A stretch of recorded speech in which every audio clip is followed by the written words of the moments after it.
Happy 4th of July, and before you head to that barbecue, I've got some fun facts that will be really fun to share, and a lot of it comes down to astrology.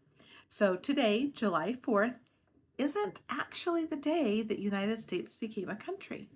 The Continental Congress voted for independence on July 2nd, and John Adams was so sure the 2nd would be the holiday that he wrote to his wife Abigail on July 3rd, predicting future generations would celebrate it forever with illuminations and bonfires. Now that sounds a lot like fireworks and barbecues. So July 4th is just the day they finished editing and announcing and then sent it to the printer. The printer stamped it with July 4th, the print date, and it has stuck ever since. So here's why an astrologer cares about those two little days, July 2nd, July 4th. In the astrology, including the astrology of nations, the exact moment of birth is super important. And the sun, the moon, and the rising sign each change at totally different speeds.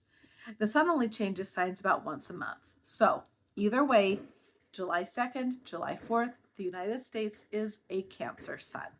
It's all about home, roots, protect your people. But the moon changes signs every couple of days. And that's exactly where these two birthdays of the US split apart. On July 2nd, the country has a Capricorn moon.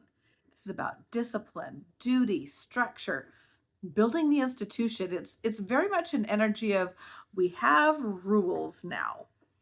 But by the afternoon of July 4th, 1776, the chart that most astrologers use, set for 5:10 p.m. Philadelphia, the moon had moved into Aquarius, which is about rebellion, liberty, radical reinvention, the humanitarian.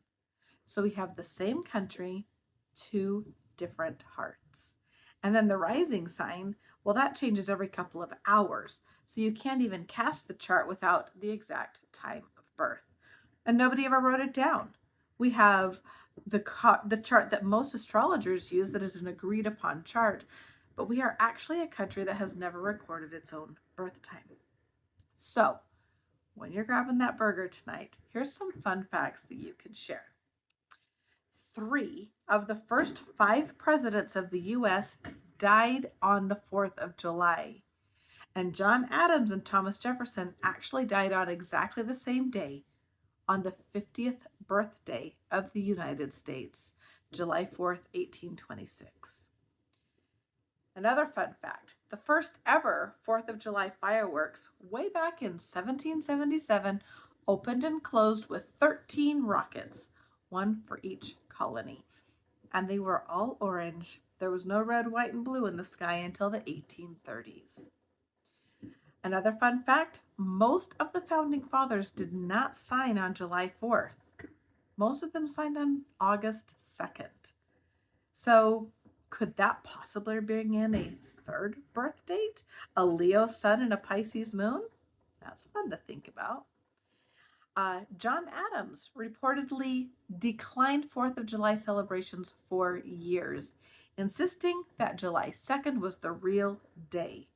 Remember, July 4th was the date that stuck, simply because it was printed at the top of the published document. So, this will be fun. Tell me in the comments, are you Team July 2nd, the Capricorn, all-duty backbone, or Team July 4th, the Aquarius, about rebellion and fire? Or are you Team Contrarian, a real outlier, and think it's another date entirely? Maybe August 2nd. Happy 4th.